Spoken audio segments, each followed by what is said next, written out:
Hello everyone, आप सभी का स्वागत है आपके अपने YouTube channel academy excellence in school में। मैं हूं रमेश और आज हम स्टडी करने वाले हैं सैंपल क्वेश्चन पेपर 2020-21 का साइंस का थ्योरी का पेपर 086 जिसका कोड है 086। टाइम 3 घंटे है और मैक्सिमम मार्क्स अभी भी 80 है। बहुत क्वेश्चंस रह गए थे कि बोर्ड का पेपर नहीं होगा, लेकिन अब CBSE ने ये पेपर रिलीज कर दिया है, सैंपल क्वेश्चन पेपर 2020-21 साइंस का। मैं आपके सामने डिस्कस कर रहा हूँ, मेरे साथ बने रहिए आखिरी तक। सेक्शन ए में क्वेश्चन नंबर 1 से लेकर 20 तक हैं, जो कि MCQ और वेरी शॉर्ट आंसर क्वेश्चंस हैं। सेक्शन बी में क्वेश्चन नंबर 21 से लेकर 26 तक हैं, 30 से 50 वर्ड्स में आंसर कर लिखना है और ये 2 मार्क का है। सेक्शन सी जो है वो नंबर 27 से क्वेश्चन नंबर 33 तक है, 3 मार्क्स हर क्वेश्चन के हैं और 50 से 80 वर्ड्स में लिखना है।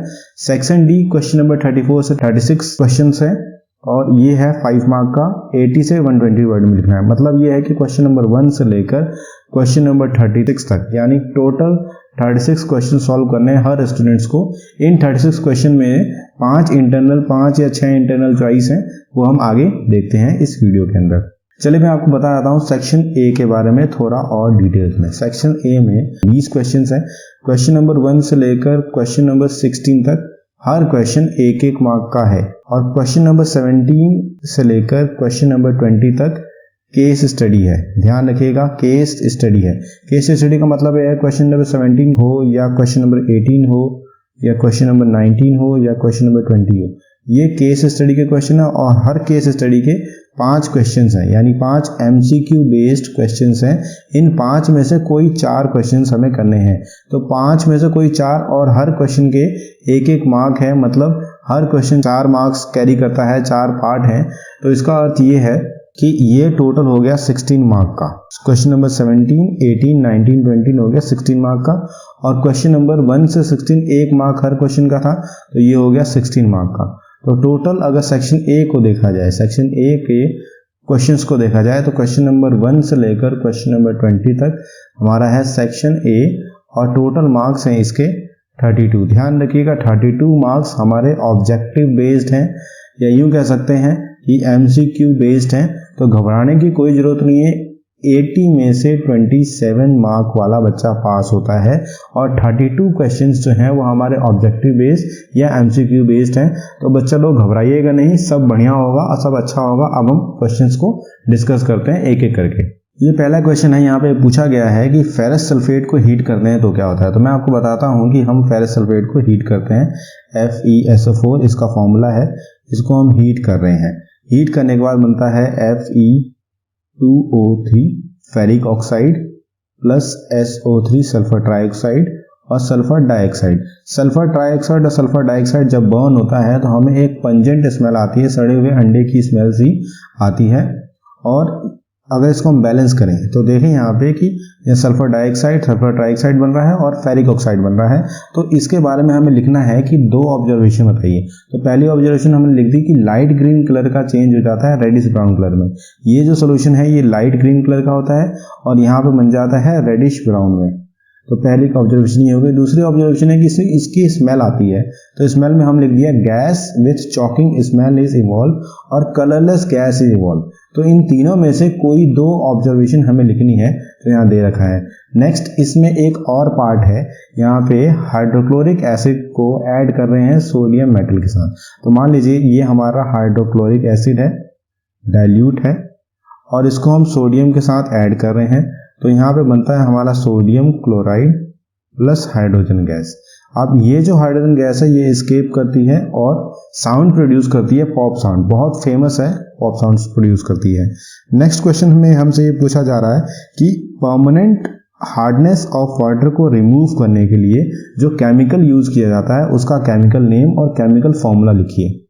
तो सोडियम कार्बोनेट वो केमिकल है जो परमानेंट हार्डनेस ऑफ वाटर को रिमूव करने के लिए यूज किया जाता है। ध्यान रखिएगा, sodium carbonate decahydrate, sodium carbonate Na2CO3 और डेकाहाइड्रेट, मतलब हर मॉलिक्यूल के साथ 10 वाटर मॉलिक्यूल एडेड है। तो ये इसका हो गया केमिकल फॉर्मूला और ये इसका नाम हो गया sodium carbonate decahydrate. Next question की तरफ चलते हैं। हम एक एक क्वेश्चन करके सभी क्वेश्चंस को सॉल्व करेंगे, आप मेरे साथ बने रहिए। अब ये क्वेश्चन कह रहा है कि होमोलोगस सीरीज में कौन कौन से चेंजेस देखने को नहीं मिलते। तो सबसे पहले मैं आपको बताता हूँ होमोलोगस सीरीज कहते किसे हैं। ये हमारे पास है CH3OH, फिर आएगा हमारे पास C2H5OH, फिर आएगा हमारे पास C3H7OH। यहाँ पे अल्कोहल ग्रुप है, यहाँ पे अल्कोहल ग्रुप है, यहाँ पे अल्कोहल ग्रुप है। इसके अंदर अगर हम ऐड करते हैं प्लस CH2 तो ये बन जाएगा। अगर इसके अंदर हम ऐड करते हैं प्लस CH2 तो ये बन जाएगा। यानी इसकी जो फिजिकल प्रॉपर्टी है, फिजिकल प्रॉपर्टी यानी मास जो है वो लगातार बढ़ रहा है 14 यूनिट्स। यहाँ पे 14 यूनिट्स और यहाँ पे भी 14 यूनिट्स मास बढ़ रहा है। यानी फिजिकल यूनिट में जो मास है वो चेंज हो रहा है, यानी फिजिकल प्रॉपर्टी चेंज हो रही है। जबकि OH होने के कारण या सेम फंक्शनल ग्रुप होने के कारण इसका सेम फंक्शन रहेगा, इसलिए इसकी फंक्शनल प्रॉपर्टी यानी केमिकल प्रॉपर्टी चेंज नहीं होगी। हाँ बच्चे ध्यान दीजिएगा, केमिकल प्रॉपर्टी बिल्कुल भी चेंज नहीं होगी। तो हम चार ऑप्शंस में देखते हैं कि यहाँ नॉट ऑब्जॉर्व कौन से चेंजेस यहाँ पे देखने को नहीं मिलेंगे। पहला है चेंजेस इन केमिकल प्रॉपर्टी, तो चेंज इन केमिकल प्रॉपर्टी यहाँ पे देखने को मिलती है। तो यही ऑप्शन हो गया वह ऑप्शन जो कि ऑब्जॉर्व नहीं होता। बाकी ऑप्शन जो है एक बार देख लेते हैं। ये CH2 मॉलिक्यूल बढ़ता है, फिजिकल प्रॉपर्टी है मास बढ़ रहा है और फंक्शनल ग्रुप सेम रहता है।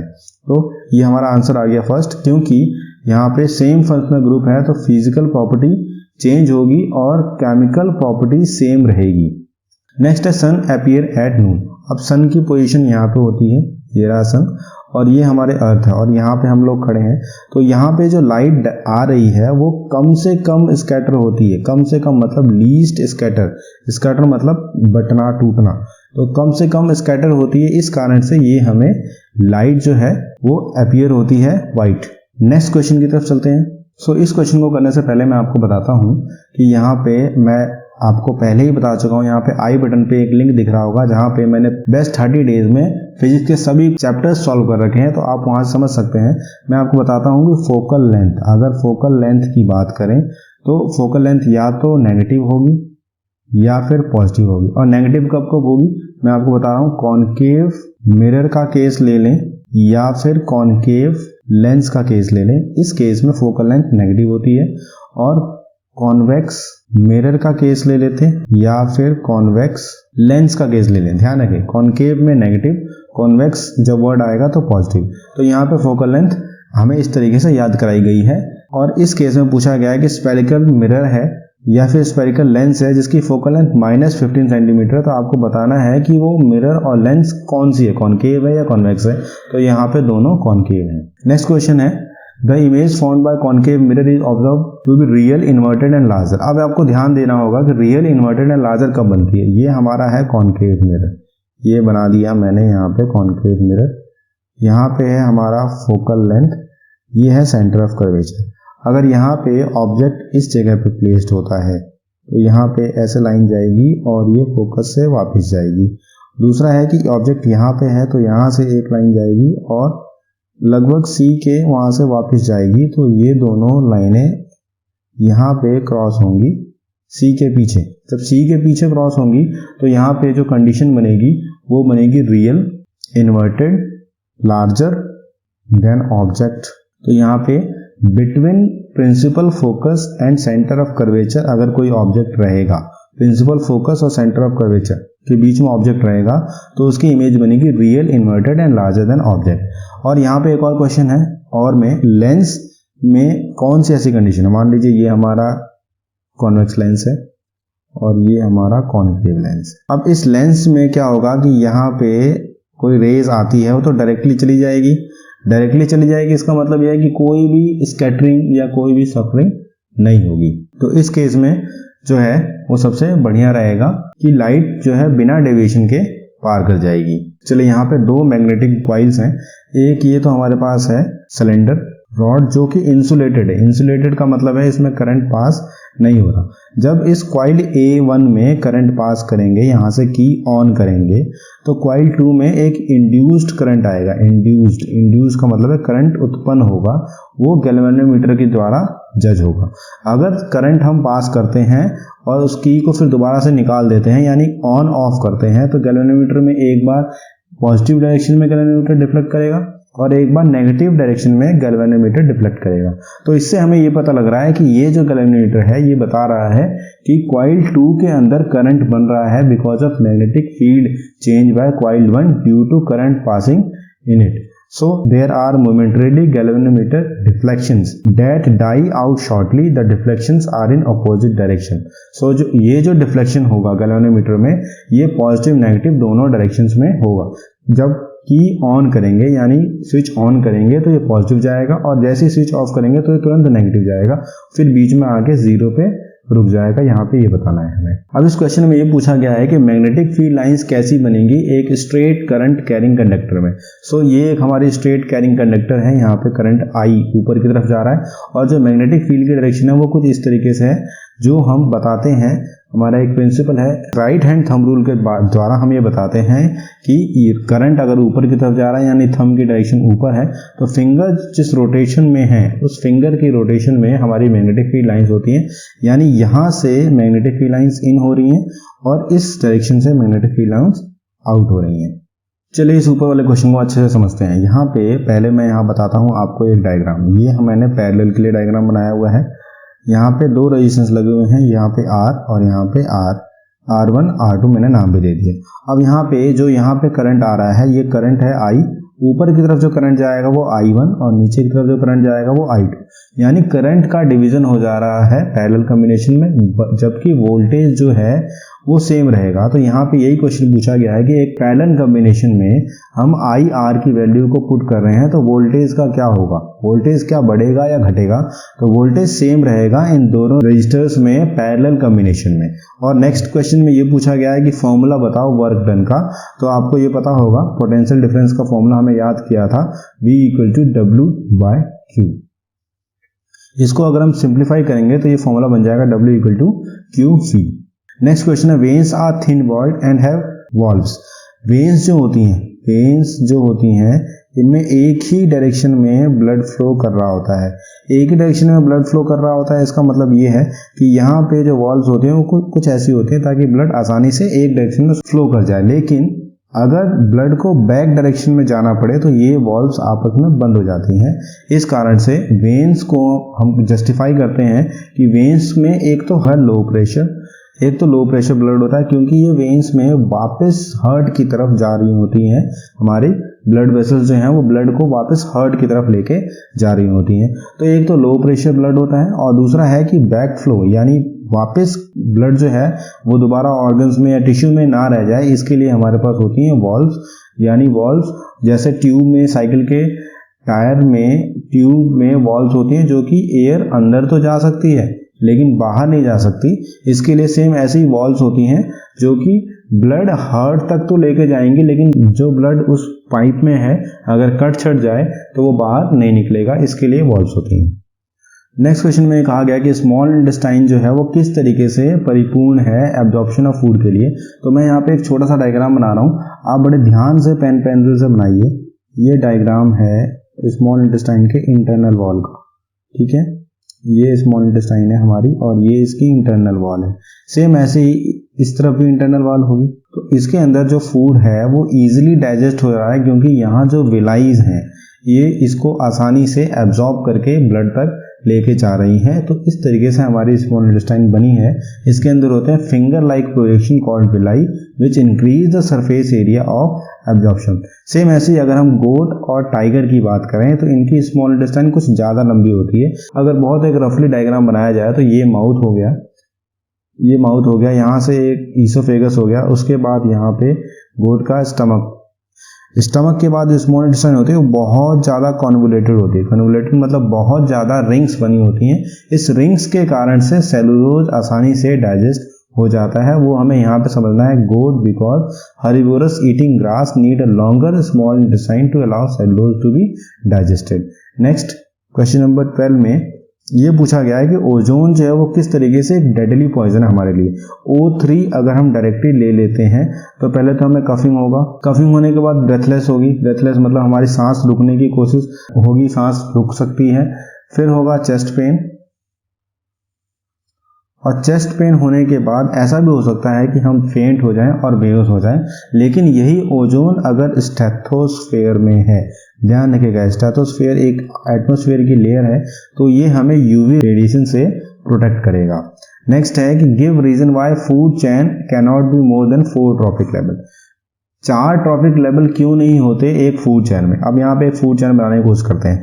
यहाँ पे हमारे पास है ग्रास, ग्रास के बाद इसको ईट करने के लिए है ग्रास होपर, ग्रास होपर के बाद है फ्रॉग, फ्रॉग को ईट करने के लिए है स्नेक। तो ये 4 से ज़्यादा नहीं हो पाते फूड चेन में। क्यों? क्योंकि अगर ग्रास मान लीजिए कि 100 जूल एनर्जी है ग्रास के पास, तो ये 10 जूल जा रही है ग्रास होपर के पास, 10 के बाद 0.1 जूल जा रही है फ्रॉग के पास और 0.01 जूल जा रही है स्नेक के पास। तो इतनी एनर्जी बची ही नहीं लास्ट में कि स्नेक को कोई और एनिमल खाए तो उसके पास एनर्जी जाए। इसलिए यहाँ पे बहुत कम एनर्जी होने के कारण से फूड चेन में बहुत ज़्यादा ट्रॉपिक लेवल्स नहीं होते। 4-5 ट्रॉपिक लेवल से ज़्यादा आपको किसी भी फूड चेन में नहीं मिलेगा। अब यहाँ पे पूछा गया है कि पैंक्रियाज का डाइजेशन में क्या रोल है। सो पैंक्रियाज 3 काम करता है। एक तो ये ट्रिप्सिन रिलीज करता है जिससे प्रोटीन डाइजेशन होता है, दूसरा है काइमोट्रिप्सिन जिससे कार्बोहाइड्रेट डाइजेस्ट होता है, और तीसरा है लाइपेज जिससे फैट ग्लोब्यूल्स डाइजेस्ट हो जाते हैं, फैट्स ग्लोब्यूल्स डाइजेस्ट होते हैं। तो ये पैंक्रियाज का वर्क है। यहाँ पे आई बटन में आपको एक लिंक दिख रहा होगा जहाँ पे मैंने आपको लाइफ प्रोसेस में ये बताया हुआ है कि पैंक्रियाज लिवर का क्या क्या काम है। नेक्स्ट है क्वेश्चन नंबर 14, 15, 16 में हमारे पास 2 स्टेटमेंट है। एक स्टेटमेंट को हम कहते हैं असर्शन और दूसरे स्टेटमेंट को कहते हैं हम रीजन। कई बार असर्शन अलग होता है, रीजन अलग होता है, एक दूसरे को सपोर्ट नहीं कर रहे होते। इसके बेस पे हमारे पास 4 ऑप्शन होते हैं। पहला होता है कि असर्शन रीजन ट्रू है और रीजन जो है वो करेक्टली एक्सप्लेन कर रहा है। दूसरा ऑप्शन है असर्शन रीजन ट्रू तो है बट रीजन जो है वो करेक्टली एक्सप्लेन नहीं कर रहा है असर्शन को। तीसरा है असर्शन ट्रू है और रीजन फॉल्स है। चौथा है असर्शन भी फॉल्स है और रीजन ट्रू है। तो पहला क्वेश्चन हमारे पास after white washing, white wash करने में जो फॉर्मूला इन्वॉल्व होता है वो मैं आपको बताता हूँ कि कैसे फॉर्मूला इन्वॉल्व होता है। व्हाइट वॉश करते वक्त हम लाते हैं CaOH ट्वाइस, यानी ये है हमारे पास स्लेक्ट लाइम और कैल्शियम हाइड्रोक्साइड। जब इस कैल्शियम हाइड्रोक्साइड से हम रिएक्ट करते हैं वॉल्स के ऊपर, तो ये वॉल के ऊपर जाने के बाद कार्बन डाइऑक्साइड एटमॉस्फेयर से रिएक्ट करता है और बनाता है कैल्शियम कार्बोनेट और वाटर। अब ये जो कैल्शियम कार्बोनेट है यही वाइट अपीयरेंस देता है वॉल को 2-3 दिन में, यानी 2-3 लेयर बनानी पड़ती है इसकी कैल्शियम हाइड्रोक्साइड की, तो ये वाइट अपीयरेंस बहुत अच्छा आता है। तो पहली स्टेटमेंट में ये बता रहा है कि शाइनी और वाइट फिनिश देता है वॉल्स 2-3 दिन के अंदर, तो ये स्टेटमेंट सही है। लेकिन ये स्टेटमेंट सही इसलिए है क्योंकि स्लेक्ट लाइम का इस्तेमाल हो रहा है, जबकि यहाँ पे बताया गया है कि कैल्शियम ऑक्साइड का इस्तेमाल हो रहा है। तो ये पहला असर्शन जो है हमारा वो ट्रू है और रीजन फॉल्स है। मैंने आपको बताया, ये ध्यान रखिएगा कि ये 2-3 दिन में कलर आएगा। और क्यों आएगा? क्योंकि ये स्लेक्ट लाइम का कमाल है। सेम ऐसे ये असर्शन दी गई है, food chain is responsible for the entry of harmful chemical. भाई फूड चेन रिस्पॉन्सिबल है, अगर ग्रास के अंदर कोई केमिकल गया तो वो ग्रास ऊपर में भी जाएगा, ग्रास ऊपर से फ्रॉग में भी जाएगा, फ्रॉग से स्नेक में भी जाएगा। ये इंपॉर्टेंट है। हाँ, फूड चेन के थ्रू केमिकल्स ट्रांसफर होते हैं। लेकिन रीजन में जो दे रखा है कि कॉम्प्लेक्स है फूड चेन और ग्रेट है, ये भी ठीक है भाई, रीजन भी ठीक है, असर्शन भी ठीक है, लेकिन रीजन जो है वो असर्शन को अच्छे से एक्सप्लेन नहीं कर रहा। इसलिए हम ऑप्शन बी की तरफ जाएंगे जिसमें बता रखा है कि असर्शन और रीजन करेक्ट है लेकिन रीजन जो है वो करेक्ट एक्सप्लेनेशन नहीं है। इसमें और पार्ट है, इसको भी देख लेते हैं। Greater number of individuals are present in lower trophic level. भाई लोअर ट्रॉफिक लेवल में नंबर ऑफ इंडिविजुअल्स ज़्यादा होते हैं। जैसे ग्रास को अगर गिने तो एक फील्ड में बहुत सारी ग्रास होती हैं, तो सबसे लोअर ट्रॉफिक लेवल में इंडिविजुअल्स का नंबर बहुत ज़्यादा होता है, यानी ये स्टेटमेंट करेक्ट है। The flow of energy unidirectional. हाँ, यूनिडायरेक्शनल का मतलब यह है कि ग्रास से एनर्जी एक ही डायरेक्शन में जाएगी स्नेक तक, स्नेक से एनर्जी ग्रास में नहीं आएगी। ये यहाँ पे बताने की कोशिश है।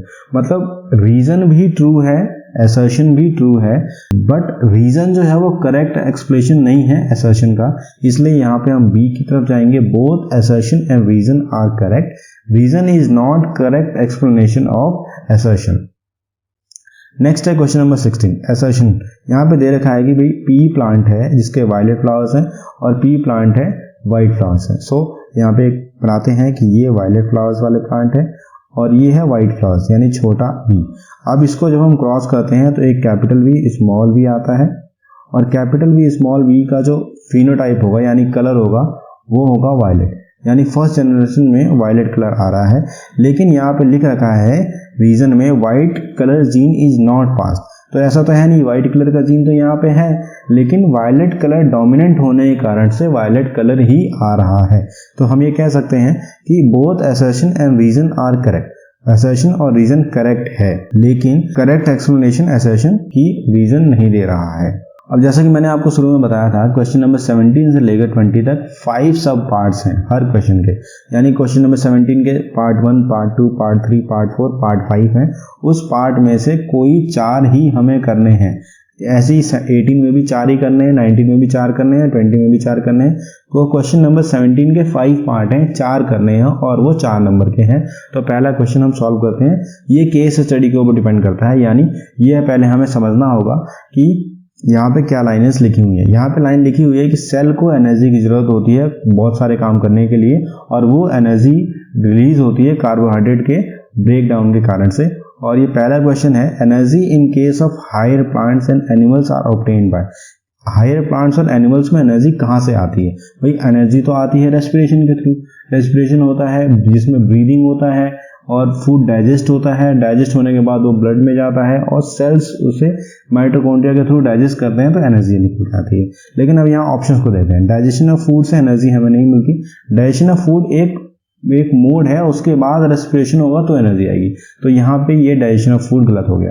उसके बाद है ऑर्गन रेस्पिरेशन। भाई ऑर्गन रेस्पिरेशन कभी नहीं होता, क्यों? क्योंकि पूरा एक ऑर्गन एक बार में काम नहीं कर रहा होता, उसके टिश्यू काम कर रहे होते हैं। तो टिश्यू काम कर रहे होते हैं यानी टिश्यू का रेस्पिरेशन हो रहा होता है। ब्रीदिंग एक प्रोसेस है जिसके अंदर हम ऑक्सीजन को लेते हैं और कार्बन डाइऑक्साइड को रिलीज करते हैं। इसमें ब्रीदिंग में एनर्जी का कोई मतलब नहीं है। तो यहाँ पे ऑप्शन सही हो जाएगा टिश्यू रेस्पिरेशन, क्योंकि हम जो काम करते हैं वो टिश्यू के थ्रू करते हैं और टिश्यू को एनर्जी की जरूरत होती है और वो एनर्जी उसके माइटोकॉन्ड्रिया यानी वो टिश्यू के अंदर जो माइटोकॉन्ड्रिया हैं सेल्स के अंदर वो उसको रिलीज करते हैं। तो बहुत इंपॉर्टेंट केस स्टडी है। यहाँ पे बताया गया है कि एक एथलीट है वो 400 मीटर की रेस में दौड़ रहा है। जब वो 400 मीटर की रेस में दौड़ रहा है तो उसका लैक्टिक एसिड कॉन्सेंट्रेशन यहाँ पे चेक किया गया है। ये टाइम है 0, 30 और 60 सेकेंड। 0 पे लैक्टिक एसिड जो था वो 0 और 2 के बीच में था। अब यहाँ पे 30 सेकेंड से पहले बी लेवल पे 4 और 6 के बीच में पहुंच गया, सी लेवल पे 4 और 6 के बीच में ही है, डी पे 4, 6 से ज्यादा 10 और 12 के बीच में पहुंच गया, ई पे जब रेस खत्म होने वाली है तो वो लैक्टिक एसिड का कॉन्सेंट्रेशन कम हो गया। तो यहाँ पे अब क्वेश्चन पूछा गया है lactic acid production has occurred in athlete while running in the 400 metre race. 400 metre race में एथलीट दौड़ लगा रहा है तो लैक्टिक एसिड बन रहा है। So which of the following process explain this process. तो लैक्टिक एसिड कौन सी प्रोसेस में बनता है ये पूछा गया है। तो आपको क्लियरली पता लग जाएगा एरोबिक में ऑक्सीजन की जरूरत होती है, एनारोबिक में ऑक्सीजन की जरूरत नहीं होती, फर्मेंटेशन में लैक्टिक एसिड बनता नहीं, ब्रीदिंग में लैक्टिक एसिड का कोई मतलब नहीं है। तो इसका आंसर है एनारोबिक रेस्पिरेशन जिसके अंदर लैक्टिक एसिड बनता है। और एथलीट जब शुरू में दौड़ लगाया तो लैक्टिक एसिड की मात्रा कम थी, लेकिन जब तक वो हाईएस्ट स्पीड पे था, जब हाईएस्ट एनर्जी की जरूरत थी डी लेवल पे, तो लैक्टिक एसिड की कॉन्सेंट्रेशन बहुत ज्यादा थी और जैसे ही रेस खत्म होती है तो वो नीचे आने लग जाता है, लैक्टिक एसिड की कॉन्सेंट्रेशन कम होने लग जाती है। अब ये बहुत इंपॉर्टेंट क्वेश्चन है जिसमें आपको यहाँ पे प्लॉट ए और प्लॉट बी को बड़े ध्यान से देखना है। प्लॉट बी में यहाँ पे बताया गया है कि एनर्जी सप्लाई जो है वो यहाँ पे बहुत ज़्यादा हुई लेकिन बाद में वो सप्लाई अचानक से कम हो गई। और प्लॉट ए में आपको बताया गया है कि एनर्जी सप्लाई बहुत ज़्यादा हुई और टाइम के साथ साथ वो सप्लाई कांस्टेंट रही और वो नीचे नहीं गई, यानी एनर्जी सप्लाई लगातार बराबर रही। तो अब यहाँ पे क्वेश्चन पूछा गया है कि choose the correct combination of plots and justification provided in the following table. तो प्लॉट ए, प्लॉट बी और जस्टिफिकेशन यहाँ पे दे रखा है। प्लॉट ए को अगर देखें, अगर प्लॉट ए को हम एरोबिक मानते हैं, प्लॉट ए को एरोबिक मानने का मतलब है कि यहाँ पे एयर की सप्लाई लगातार है और एनर्जी लेवल पे जाके वो कंटिन्यूस एयर उसे लगातार मिल रहा है। प्लॉट बी को एनर्बिक माना गया है, तो ठीक है प्लॉट बी, यानी यहाँ पे एनर्जी सप्लाई कम है तो नीचे की तरफ जा रहा है। लेकिन यहाँ पे ये बताया गया है amount of energy is low and inconsistent in aerobic. तो एरोबिक कंडीशन जो हमने बताई है ए में, यहाँ पे अमाउंट ऑफ एनर्जी लो नहीं है, यानी ये ऑप्शन हमारा गलत हो रहा है। नेक्स्ट ऑप्शन में प्लॉट ए एरोबिक है, प्लॉट बी एनएरोबिक है, ये हमने जस्टिफाई कर दिया, ये हमें पता है। अब यहाँ पे लिखा है amount of energy is high and consistent in aerobic.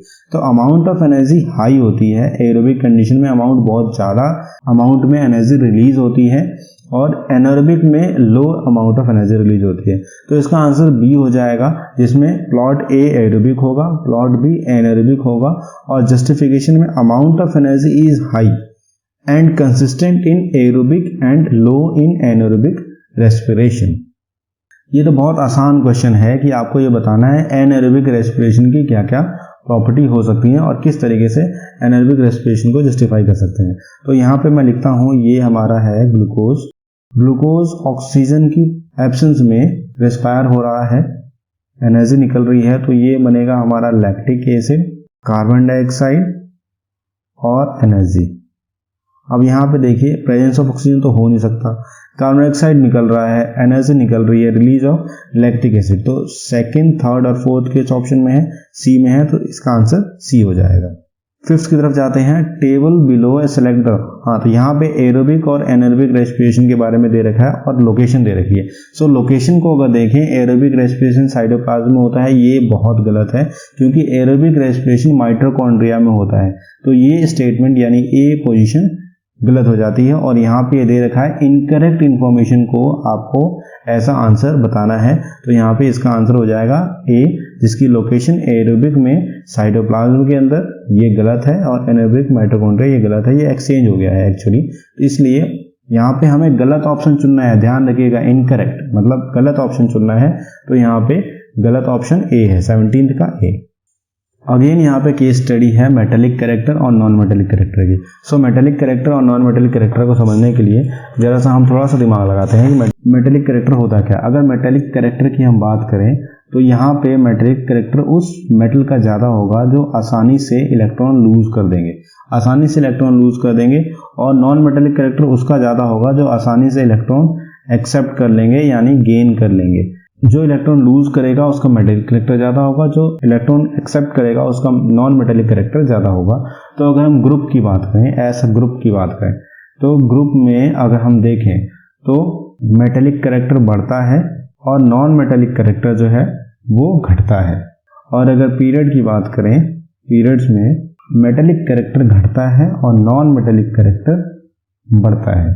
यहाँ पे ये चीज़ हमें ध्यान रखनी है, इसके बेस पे क्वेश्चंस हमें सर्च करने हैं। ये सारी इंफॉर्मेशन जो दे रखी है वो इसी चीज़ को बताने के लिए दे रखी है कि ग्रुप में और पीरियड में क्या होता है। अब ध्यान रखिएगा, यहाँ पे लिथियम है, ये बहुत छोटा एटम है, और सीजियम है, ये बहुत बड़ा एटम है।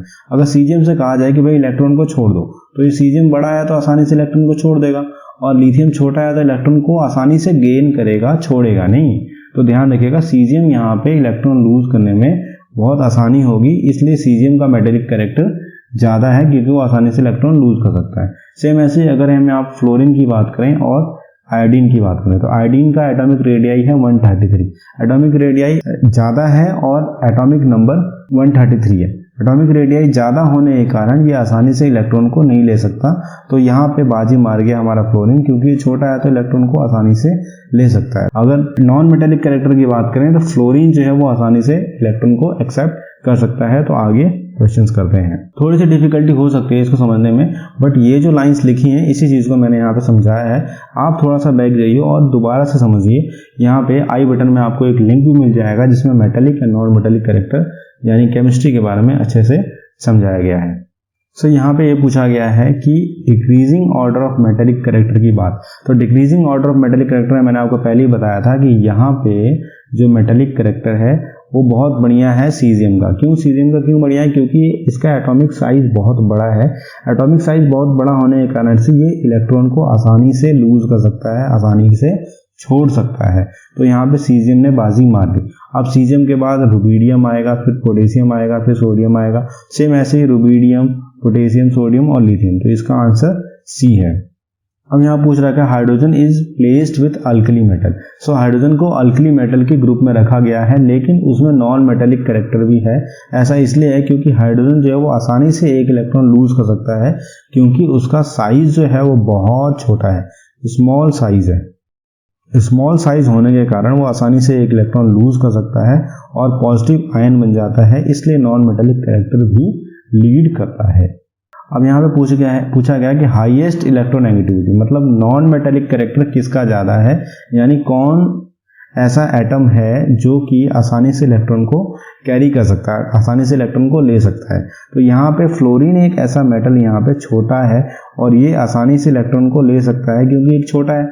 आयोडीन बड़ा है, जब भी इलेक्ट्रॉन आएगा तो बहुत दूर होने के कारण, बड़ा होने का मतलब बहुत दूर इलेक्ट्रॉन होने के कारण वो आसानी से कैच नहीं कर पाएगा। तो फ्लोरीन यहाँ पे बाजी मार गया और इसका आंसर है फ्लोरीन। ये पूछा गया है कि एक रीजन बताना है जिसमें इलेक्ट्रोनेगेटिविटी हैलोजेंस की ग्रुप के दौरान घट रही है, और ऐसा क्यों घट रही है। क्योंकि आपको पता है कि इलेक्ट्रोनेगेटिविटी यानी इलेक्ट्रॉन गेन करने की क्षमता एक ग्रुप के दौरान एटॉमिक रेडियस बढ़ता है। कंटिन्यूसली बढ़ने के कारण एटॉमिक साइज बहुत बड़ा हो जाएगा, तो वो इलेक्ट्रॉन को आसानी से कैरी नहीं कर पाएगा और फ्लोरीन आसानी से कैरी कर पाएगा। एटॉमिक साइज छोटा होने के कारण ये इलेक्ट्रॉन को आसानी से कैरी कर पाएगा। तो इसका आंसर सी हो जाएगा, electronegativity decrease down the group due to increase in atomic radius, tendency to gain electron decreases. अब यहाँ पे सेम क्वेश्चन यही पूछा गया है कि फ्लोरीन 72 पिकोमीटर और इसका एटॉमिक रेडियस है लिथियम का 152 पिकोमीटर। ये रीजन ऐसा क्यों है, यहाँ पे बताया गया है कि fluorine and lithium are same period across the period atomic size radius decreases from left to right. अगर हम एक पीरियड की बात करें तो लेफ्ट से राइट की तरफ हम जाते हैं तो एटॉमिक साइज जो है वो डिक्रीज होता है। तो इसका आंसर डी हो जाएगा, जो कि करेक्ट होगा। ये बहुत इंटरेस्टिंग क्वेश्चन है। यहाँ पे सुमाती है जिसने दो लेंस का यूज किया है, एक लेंस 1 है और लेंस 2 है। ध्यान रखिएगा ये जो लेंस है ये हमारा है कॉन्वेक्स लेंस। ध्यान रखिएगा कौन सा लेंस है, कॉन्वेक्स लेंस। ये इमेज है जो एक टेलीस्कोप के सहारे जो सुमाती है वो देखने की कोशिश कर रही है। यहाँ पे उसका आई पीस है, यानी यहाँ पे आईज हैं, यहाँ से वो देख रही है, और यहाँ पे एक लेंस 1 लगाया है और लेंस 2 लगाया है। इसकी जो रे आ रही है वो रे रिफ्लेक्ट करके यहाँ पे आ रही है, रिफ्रैक्ट करके इस छोटे वाले लेंस पे, और वो आसानी से इसको देख पा रही है। यही सब यहाँ पे लिखा हुआ है। तो आगे क्वेश्चंस करते हैं। इसके भी 5 ऑप्शंस हैं, मतलब 5 क्वेश्चंस हैं। इन 5 में से कोई 4 क्वेश्चन ही हमें करने हैं। तो पहले में पूछा गया based on the diagram shown what kind of lenses. तो कौन से लेंसेज का इन्होंने इस्तेमाल किया है, तो मैंने आपको पहले ही बताया कि कॉन्वेक्स लेंस का इस्तेमाल हो रहा है। इस टाइप का जो लेंस होता है वो कॉन्वेक्स लेंस होता है। नेक्स्ट ये पूछा गया power of lens L1 and L2 are 4:1। So power की अगर बात करें यानी P1 बाय P2 की बात करें तो ये हमारा है 4:1। और अगर हम फोकल लेंथ की बात करें, फोकल लेंथ L1 L2 क्या होगा, तो फोकल लेंथ क्या होता है, हमें पता है कि P का मतलब होता है 1/f। अगर P1 यानी पहले की बात करें तो 1/f1 होगा, और अगर P2 की बात करें तो 1/f2 होगा। जबकि हमें ये पता है कि P1/P2 जो है 4/1 है, तो 4/1 यानी P1 बाय P2 जो होगा वो बराबर होगा 1/f1 अपॉन 1/f2 के। अगर इसको हम सिंप्लीफाई करें तो P1/P2 यानी 4/1 हो जाएगा f2/f1 के, और इसको इन्वर्स करते हैं तो f1/f2 हो जाएगा हमारा 1/4 के बराबर। तो इसका आंसर हो जाएगा B 1/4। जिन बच्चों ने क्वेश्चंस की प्रैक्टिस नहीं करी है, फॉर्मूले की प्रैक्टिस नहीं करी है, वो क्वेश्चंस को एक बार और जाके हमारे फिजिक्स की प्लेलिस्ट में देख सकते हैं। वहाँ पे हमने बहुत अच्छे से समझा रखा है कि मैग्नीफिकेशन का क्या फॉर्मूला है, लेंस को क्या होते हैं, स्फेरिकल मिरर्स क्या होते हैं। तो आप आसानी से जाके उस प्लेलिस्ट में देख सकते हैं। आज ये इस क्वेश्चन को सॉल्व करते हैं। फॉर्मूला ऑफ मैग्नीफिकेशन, यानी फॉर्मूला ऑफ मैग्नीफिकेशन होता है m = h' upon h। h' जो होता है वो होता है height of image upon height of object. तो ये आंसर हो जाएगा A. Ratio of height of image to ratio of object is magnification of lens और मिरर। नेक्स्ट क्वेश्चन है, इसमें ये दिया गया है कि यहाँ पे मैग्नीफिकेशन है हमारे पास 3, जबकि हमें पता है मैग्नीफिकेशन 3 है और हमारे पास जो इमेज डिस्टेंस है वो है 24। तो हमें फॉर्मूला पता है m equal to v by u, m का मतलब 3 equal to v by u, v मतलब 24 बाई यू। अगर हम सिंप्लीफाई करें तो u जो है वो इक्वल हो जाएगा 24 बाई 3 के, तो ये आंसर आ जाएगा 8 सेंटीमीटर। तो आंसर हो जाएगा सी। ये 19 का 5th पार्ट है। इसमें ये पूछा गया है कि जो सुमाती ने एक टेलीस्कोप के लिए जो लेंस खरीदा वो नॉट सो थिक लेंस, मोटा लेंस नहीं लिया। मोटा लेंस नहीं लेने के कारण से उसका एक तो टेलीस्कोप बहुत हैवी नहीं हुआ, यानी बहुत वजन नहीं हुआ, और उसने लेंस के ऊपर थोड़ी सी पॉलिश कर दी, और थोड़ी सी पॉलिश करने के कारण से उसका जो अपर्चर है यानी उसका जो रिफ्रैक्टिव इंडेक्स है वो बढ़ गया। तो इसके कारण से उसे ये फायदा हुआ C, not so thick lenses would not make the telescope very heavy. अगर थिक लेंस लेंगे तो टेलीस्कोप वेरी हैवी हो जाएगा, उसे उठाने में देखने में दिक्कत होगी, और इस कारण से उसे फायदा हुआ और उसको ज़्यादा पैसे भी नहीं खर्च करने पड़े और उसका काम हो गया सुमाती का।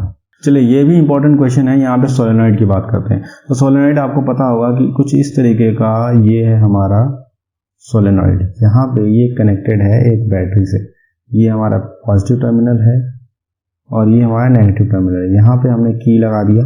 अब की से जब जैसे ही ऑन करते हैं तो यहाँ पे मैग्नेटिक फील्ड कुछ इस डायरेक्शन में बनती है। ये डिपेंड करती है कि करंट कितना जा रहा है इसके अंदर। करंट बढ़ेगा तो मैग्नेटिक फील्ड बढ़ेगी, नंबर ऑफ टर्न्स बढ़ेंगे तो मैग्नेटिक फील्ड बढ़ेगी। इस चीज़ को ध्यान में रखते हुए आप देखिए यहाँ पे जैसे जैसे करंट बढ़ रहा है वैसे वैसे मैग्नेटिक फील्ड भी बढ़ रही है। देखिए ये लीनियर ग्राफ यहाँ पे बन रहा है। तो इसके बेस पे कुछ क्वेश्चन पूछे जाएंगे जो 5 होंगे और उन 5 में से कोई से 4 आपको करने हैं। तो चलिए डिस्कस करते हैं पहले क्वेश्चन के बारे में। What type of energy conservation is absorbed in linear solenoid? तो लीनियर सोलेनॉइड में हम इलेक्ट्रिकल एनर्जी डाल रहे हैं और मैकेनिकल, यानी इलेक्ट्रिकल एनर्जी पहले बन रही है मैग्नेटिक फील्ड एनर्जी में, और मैग्नेटिक फील्ड के कारण से रोटेशन देखने को मिल रहा है, तो इसे हम मैकेनिकल एनर्जी कहते हैं। रोटेशनल एनर्जी को हम कहते हैं मैकेनिकल एनर्जी। नेक्स्ट है what will happen if a soft iron bar is placed inside the solenoid. So ये जो हमारा सोलेनॉइड है, यहाँ पे ये हमारा सोलेनॉइड है। इस सोलेनॉइड में अगर हम आयरन, सॉफ्ट आयरन रख दें तो ये मैग्नेटाइज हो जाएगा। मैग्नेटाइज मतलब ये ऐसा मैग्नेट काम करने लग जाएगा जब तक करंट इसके अंदर होगी तब तक। तो इसका आंसर हो जाएगा B, the bar will be magnetise as long as there is current in the circuit. So the magnetic field lines produced inside the solenoid are similar to that of. तो आपको मैंने पहले बताया कि ये जो सोलेनॉइड है, इस सोलेनॉइड के अंदर ये मैग्नेटिक फील्ड कुछ इस तरीके से बनेगी। यहाँ पे नॉर्थ पोल बनेगा, यहाँ पे साउथ पोल बनेगा। तो ये जो काम करेगा वो ऐसा बार मैग्नेट काम करेगा। तो इसका आंसर हो जाएगा फर्स्ट, बार मैग्नेट। सो ये क्वेश्चन अगेन इस ग्राफ से रिलेटेड है। यहाँ पे आप देखेंगे कि यहाँ पे करंट है 0, तो मैग्नेटिक फील्ड है 0। करंट है 0.2, मैग्नेटिक फील्ड अराउंड 4 है या 3 के आसपास है। यहाँ पे अगर करंट है 0.4 तो मैग्नेटिक फील्ड है 6। तो अगर आप देखेंगे जैसे जैसे करंट बढ़ रहा है, जैसे जैसे करंट यानी करंट बढ़ रहा है तो मैग्नेटिक फील्ड भी उसी तरीके से बढ़ रही है, यानी करंट के डायरेक्टली प्रोपोर्शनल है मैग्नेटिक फील्ड लाइंस। तो इन 4 पॉइंट्स में हम देखेंगे तो ये जो सेकंड पॉइंट है, magnetic field produced by solenoid is directly proportional to the current. जैसे जैसे करंट बढ़ेगा वैसे वैसे मैग्नेटिक फील्ड लाइंस भी बढ़ेंगी। तो इसका आंसर हो जाएगा डी, ओनली 2। अब इस ग्राफ में से हमें ये चीज़ मैच करनी है। देखिए 0.8 एम्पियर करंट है, मैग्नेटिक फील्ड 13 एमटी के बराबर है या नहीं है। तो 0.8 है, मैग्नेटिक फील्ड कितनी है 12 से ऊपर है, 13 एमटी के आसपास ही है यहाँ पे। तो इसका आंसर ए हो जाएगा। अगर हम दूसरे ऑप्शन को चेक करें, for larger current magnetic field increase not linearly. Not linear तो नहीं है क्योंकि ये लीनियर है, स्ट्रेट है यानी लीनियर है, तो ये गलत हो जाएगा। नेक्स्ट है 0.8 एम्पियर पे मैग्नेटिक फील्ड 1.3 एमटी। 1.3 एमटी का मतलब है कि कुछ यहाँ पे है 0.8 पे, तो ये गलत हो जाएगा। नेक्स्ट है there is not enough information to find the magnetic field corresponding to 0.8। So ये बहुत गलत है कि 0.8 एम्पियर पे हमें मैग्नेटिक फील्ड की डायरेक्शन यहाँ पे मिल रही है, तो हम ये नहीं कह सकते कि इतना इनफ इंफॉर्मेशन नहीं है। तो इसका आंसर ए हो जाएगा। सो मैंने अभी आपके साथ डिस्कस किया है सेक्शन ए। अब मैं डिस्कस करूंगा सेक्शन बी। आप मेरे साथ बने रहिएगा। चैनल को सब्सक्राइब कर लीजिए, वीडियो को लाइक कर लीजिए और अगर कोई क्वेश्चन नहीं समझ में आया तो मुझे कमेंट करिए, मैं आपको दोबारा उस क्वेश्चन को और डिटेल में सॉल्व करूंगा। देखिए मैंने ये 20 क्वेश्चन सॉल्व किए हैं, ऑब्जेक्टिव टाइप में, और ये जो क्वेश्चन है वो 80 में से 32 मार्क का मैंने आपको कवर करा दिया। Thank you very much.